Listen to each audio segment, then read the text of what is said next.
पहला प्रश्न है, जब कोई तरंग किसी माध्यम में प्रवेश करती है तो निम्न में से किसमें परिवर्तन नहीं होता है। आप लोग जानते हैं, जब प्रकाश की किरण एक माध्यम से दूसरे माध्यम में जाती है तो वह अपने मार्ग से विचलित हो जाती है ना। तो हमें बताना है कि इनमें से किसमें परिवर्तन नहीं होता है। तरंग के आयाम में, तरंग की आवृत्ति में, तरंग के वेग में और तरंग दैर्ध्य में। तो जब भी कोई प्रकाश की किरण एक माध्यम से दूसरे माध्यम में जाती है या दूसरे माध्यम में प्रवेश करती है तो जो तरंग की आवृत्ति होती है उसमें कोई परिवर्तन नहीं होता है। बाकी आयाम, वेग और तरंग दैर्ध्य क्या होते हैं, बदल जाते हैं। ठीक है, तो उत्तर क्या हो जाएगा, तरंग की आवृत्ति। अगला प्रश्न है, दर्पण की फोकस दूरी f, फोकल लेंथ, तथा वक्रता त्रिज्या के बीच संबंध है। तो वक्रता त्रिज्या को r से लिखते हैं और फोकस दूरी क्या होती है, वक्रता त्रिज्या की आधी होती है, यानी f बराबर होता है r/2। यदि वक्रता त्रिज्या में 2 का भाग कर दिया जाए तो फोकस दूरी निकल आती है। तो यहां पे कौन सा विकल्प सही हो जाएगा, ये जो सी वाला ये विकल्प सही हो जाएगा हमारा। प्रश्न संख्या 3 है, निम्न में से कौन सा कथन सही नहीं है। यानी कि एक कथन गलत है, बाकी सभी कथन कैसे सही है ना। पहला, प्रकाश विद्युत चुंबकीय तरंग है। तो बिल्कुल है, प्रकाश जो है वो कैसी है, विद्युत चुंबकीय तरंगों के रूप में चलता है। प्रकाश सीधी रेखा में गति करता है, यह भी बिल्कुल सही है। प्रकाश अनुप्रस्थ तरंग है, यह भी हमारा कथन बिल्कुल सही है। प्रकाश अनुदैर्ध्य तरंग है। अब प्रकाश अनुप्रस्थ तरंग है तो अनुदैर्ध्य तो हो नहीं सकता ना, तो ये जो डी ऑप्शन है ये हमारा सही नहीं है। ठीक है, अगला है, समतल दर्पण की फोकस दूरी है। समतल दर्पण कैसा होता है, सीधी, और ये हमने पॉलिश कर दी है ना, तो ये समतल दर्पण हो गया। तो समतल दर्पण में कोई वक्रता तो होती नहीं है ना, और ना ही समतल दर्पण प्रकाश की किरणों को अभिसारित करता है ना अपसारित करता है। यहां पर प्रकाश की किरणें समांतर किरण पुंज के रूप में आती हैं, तो जो परावर्तन होता है वो भी समांतर किरण पुंज के रूप में होता है ना। तो इसमें कोई वक्रता नहीं होती, तो क्या हो जाएगा, यानी अनंत पे जाकर वक्र बनेगा है ना। यानी क्या मान लेंगे, फोकस दूरी कैसी होती है, अनंत होती है। ठीक, तो समतल दर्पण की फोकस दूरी कितनी होती है, अनंत होती है। प्रश्न संख्या 5 है, समतल दर्पण द्वारा निर्मित प्रतिबिंब का आवर्धन होता है। आवर्धन बराबर होता है प्रतिबिंब की लंबाई बटे वस्तु की लंबाई है ना। तो समतल दर्पण में जो प्रतिबिंब बनता है वो वस्तु के बराबर ही बनता है ना। यानी वस्तु की लंबाई और प्रतिबिंब की लंबाई कैसी होती है, लगभग बराबर होती है। तो कितना हो जाएगा, प्रतिबिंब की लंबाई और वस्तु की लंबाई बराबर है, यानी उसका अनुपात कितना निकलेगा, 1 निकलेगा जब भाग देंगे। तो यहां पर ना तो 1 से कम होगा, ना 1 से अधिक होगा, ना अनंत होगा, क्या होगा, 1 होगा। तो बी विकल्प हमारा सही हो जाएगा। प्रश्न का 6 है, किस दर्पण के सामने किसी वस्तु को रखने पर उसका प्रतिबिंब वास्तविक, उल्टा व आकार में कुछ छोटा बनेगा। तो जो उत्तल दर्पण में प्रतिबिंब बनता है वो हमेशा कैसा बनता है, आभासी बनता है और वस्तु से छोटा बनता है। ठीक है, समतल दर्पण में वस्तु के बराबर बनता है। जो अवतल दर्पण है ना, तो अवतल दर्पण में प्रतिबिंब कैसा बनाना है, वास्तविक, उल्टा व आकार में कुछ छोटा बनाना है। तो ये कब बनेगा, जब उस वस्तु को अवतल दर्पण के सामने वक्रता केंद्र और अनंत के बीच रखा जाता है। कहां रखा जाता है, वक्रता केंद्र और अनंत के बीच रखा जाता है, तब फोकस पर एक वास्तविक, उल्टा और छोटा प्रतिबिंब बनता है। समझ गए ना आप। तो यहां पे कौन सा दर्पण हो जाएगा, अवतल दर्पण हो जाएगा। प्रश्न के साथ है, किसी वस्तु से बड़ा आभासी प्रतिबिंब बनाने वाला दर्पण है। तो जो अवतल दर्पण हो जाएगा है ना, यहां पर अभी चर्चा की थी कि उत्तल दर्पण में प्रतिबिंब हमेशा आभासी बनता है, वस्तु से छोटा बनता है। अवतल दर्पण में प्रतिबिंब छोटा भी बनता है और बड़ा भी बनता है। बड़ा कब बनता है, जब वस्तु अवतल दर्पण के वक्रता केंद्र और फोकस के बीच रखी जाती है। तो किसी वस्तु से बड़ा आभासी प्रतिबिंब बनाने के लिए किस दर्पण का उपयोग किया जाएगा, तो यहां पर अवतल दर्पण का उपयोग किया जाएगा। प्रश्न क्या 8 है, किस दर्पण में वस्तु का प्रतिबिंब सदैव वस्तु से छोटा सीधा व काल्पनिक बनता है?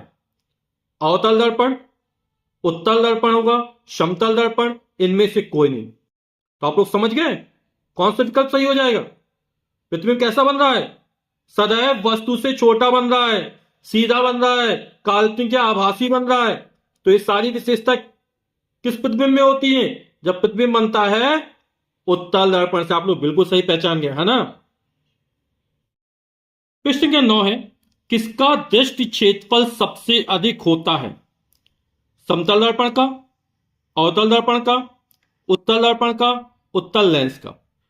तो मोटरसाइकिल हो या बस हो, उसमें जो साइड मिरर लगता है ना, वो कौन सा होता है? उत्तल दर्पण होता है, क्योंकि ये बहुत बड़ा क्षेत्रफल का प्रतिबिंब बना लेता है ना। तो यहां पे कौन सा हो जाएगा? उत्तल दर्पण हो जाएगा, यानी विकल्प सी सही हो जाएगा हमारा। प्रश्न संख्या 10 है, एक प्रकाश किरण किसी लेंस के भीतर स्थित किसी बिंदु से बिना किसी विचलन के गुजर जाती है, वह बिंदु लेंस का होगा। यानी प्रकाश की किरण इस बिंदु से जाती है तो बिना विचलित हुए सीधी निकल जाती है, तो फोकस तो होगा नहीं। वक्ता केंद्र, प्रकाशिक केंद्र, इनमें से कोई नहीं। तो जो बिंदु होगा लेंस का वो कौन सा होगा? प्रकाशिक केंद्र होगा। प्रकाशिक केंद्र कहते किसे? जैसे ये कोई लेंस है, यदि आपतित किरण और निर्गत किरण एक दूसरे के समानांतर हो तो अपवर्तित किरण लेंस की मुख्य अक्ष को जिस बिंदु पर काटती है वो प्रकाशिक केंद्र कहलाता है ना। तो जब भी प्रकाश की कोई किरण प्रकाशिक केंद्र से होकर जाती है तो वो बिना विचलित हुए सीधी निकल जाती है। ठीक, तो यहां पे कौन सही हो जाएगा? प्रकाशिक केंद्र, ऑप्टिकल सेंटर। ठीक है। उत्तल दर्पण के सामने रखी वस्तु का प्रतिबिंब होता है आभासी, वास्तविक, वस्तु से बड़ा, वस्तु के बराबर। तो आप लोग समझ गए ना। आप लोग जानते हैं कि उत्तल दर्पण के सामने जब भी कोई वस्तु रखी जाती है बनने वाला प्रतिबिंब कैसा होता है? आभासी होता है और वस्तु से छोटा होता है ना। तो कौन सा विकल्प सही हो जाएगा? ये ए वाला। अगला प्रश्न है, किसी शब्दकोश में पाए गए छोटे अक्षरों को पढ़ते समय आप निम्न में से कौन सा लेंस पसंद करेंगे? 50 सेंटीमीटर फोकस दूरी का एक अवतल लेंस, 50 सेंटीमीटर फोकस दूरी का एक उत्तल लेंस, 10 सेंटीमीटर फोकस दूरी का एक अवतल लेंस, 10 सेंटीमीटर फोकस दूरी का एक उत्तल लेंस। तो शब्दकोश में जो अक्षर पाए जाते हैं उनको पढ़ना है तो उनको बड़ा करके देखना पड़ेगा, है ना। तो कौन सा लेंस प्रयोग किया जाएगा? उत्तल लेंस प्रयोग किया जाएगा। और लेंस का मुख्य काम क्या? प्रकाश की किरणों को मोड़ना होता है। जो लेंस प्रकाश की किरणों का जितना ज्यादा मोड़ता है उस लेंस की क्षमता उतनी ही ज्यादा होती है। तो फोकस दूरी और क्षमता एक दूसरे के ठीक व्युत्क्रम होते हैं। यदि फोकस दूरी ज्यादा होगी तो क्षमता कम हो जाएगी, क्षमता ज्यादा होगी तो फोकस दूरी कम हो जाएगी, है ना। तो हमें ऐसा लेंस प्रयोग करना पड़ेगा जिसकी फोकस दूरी क्या हो? कम हो। फोकस दूरी कम होगी तो क्षमता क्या होगी? ज्यादा होगी, यानी जो प्रतिबिंब बनेगा वो ज्यादा बड़े आकार का बनेगा, है ना। तो कौन सा लेंस प्रयोग करेंगे? यहां 50 सेंटीमीटर फोकस दूरी वाला है और 10 सेंटीमीटर फोकस दूरी वाला है। तो फोकस दूरी कम, इसकी लेंस क्षमता ज्यादा होगी, है ना। ये प्रकाश की किरणों को जल्दी मोड़ देगा। तो 10 सेंटीमीटर फोकस दूरी का उत्तल लेंस प्रयोग किया जाएगा यहां पर। जिस लेंस की फोकस दूरी क्या हो? कम होगी। तो जब अक्षरों को देखेंगे तो कैसे नजर आएंगे? बड़े नजर आएंगे, ठीक है। क्योंकि शब्दकोश में छोटे छोटे अक्षर लिखे रहते हैं, उनको बड़ा करके देखना है। तो 10 सेंटीमीटर फोकस दूरी का एक उत्तल लेंस प्रयोग किया जाएगा। प्रश्न संख्या 13 है, निम्न में से किस दर्पण के द्वारा आपका प्रतिबिंब सदैव सीधा प्रतीत होता है? तो अवतल दर्पण, ये नहीं हो सकता है। उत्तल दर्पण, उत्तल दर्पण प्रतिबिंब कैसा? सीधा बनता है और आभासी बनता है। समतल दर्पण, ये भी बिल्कुल सही है। यानी कि उत्तल दर्पण और समतल दर्पण दोनों में ही प्रतिबिंब कैसा बनता है? सीधा प्रतीत होता है। तो जो डी विकल्प है वो हमारा सही हो जाएगा। प्रश्न 14 है, अवतल दर्पण द्वारा बना किसी बिंब यानी वस्तु का प्रतिबिंब वास्तविक एवं बिंब के ही आकार का है। बिंब यानी वस्तु रखा है। तो अभी चर्चा की थी है ना इसके पहले कि जब वस्तु कहां रखी जाती है, अवतल दर्पण के वक्रता केंद्र पर रखी जाती है, तब प्रतिबिंब कैसा बनता है? वास्तविक बनता है, उल्टा बनता है और वस्तु के बराबर बनता है ना।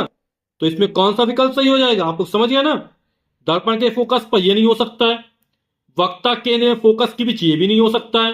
कहां है? दर्पण के वक्ता केंद्र पर। तो जो सी विकल्प है वो हमारा सही हो जाएगा। प्रश्न के 15 है, नीचे दिए गए किस माध्यम में प्रकाश की चाल अधिकतम होती है? केरोसिन में, कांच में, जल में, निर्वात में। तो जो प्रकाश की चाल होती है वो निर्वात में सबसे ज्यादा होती है। और कितनी होती है?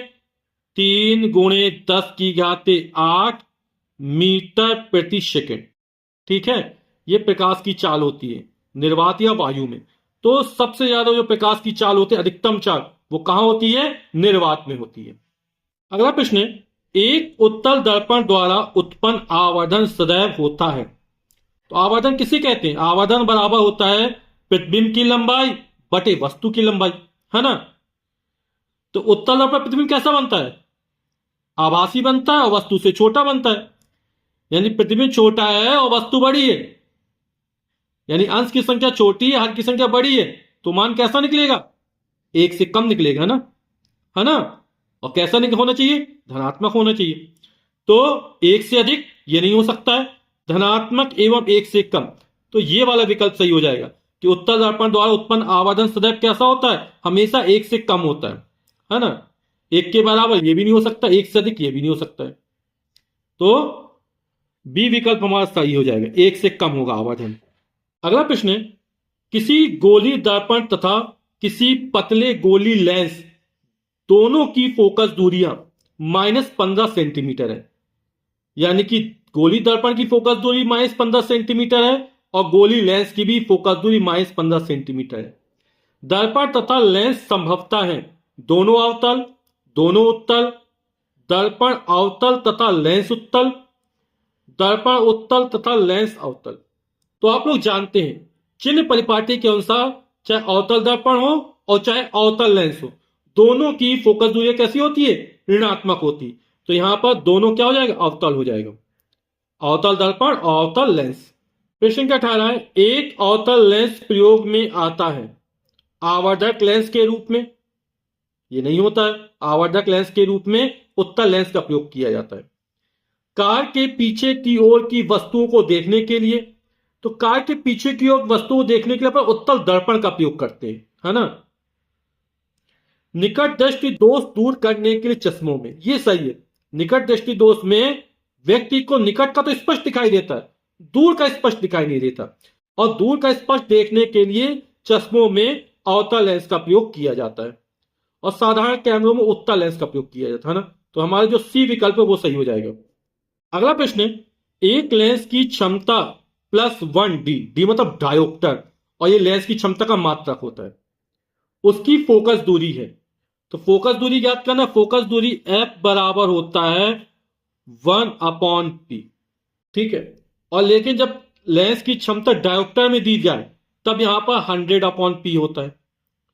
तो 100 बटे P का मान कितना है? लेंस की क्षमता 1 है, पावर ऑफ लेंस, और 100 में 1 का भाग करेंगे 100, और फोकस दूरी किसमें होगी? सेंटीमीटर में। अगर यहां पर 1/P रखते, है ना, तो जो फोकस दूरी निकलती वो किसमें निकलती? मीटर में निकलती। ठीक, जब हम 1/P का प्रयोग करेंगे तो फोकस दूरी किसमें निकलेगी? मीटर में निकलेगी। और 100/P का प्रयोग करेंगे, फोकस दूरी किसमें निकलेगी? सेंटीमीटर में निकलेगी।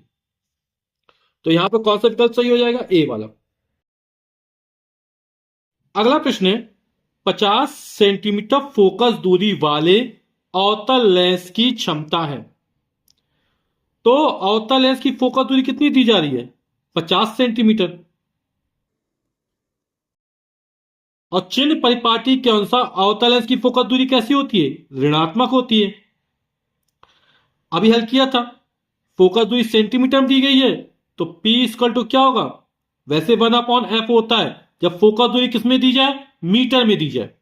फोकस दूरी किसमें दी जा रही, सेंटीमीटर में, तो 100/f हो जाएगा। तो 100, 100, f का मान है 50 सेंटीमीटर, माइनस, तो 50 दूनी 100, माइनस का 2, और क्षमता का मात्रक डायोप्टर, डी यानी डायोप्टर, तो -2d निकली, है ना। यानी 50 सेंटीमीटर फोकस दूरी वाले अवतल लेंस की क्षमता कितने निकलेगी, -2 डायोप्टर। तो वीडियो देखने के लिए आप सभी का बहुत बहुत धन्यवाद। Thank you so much.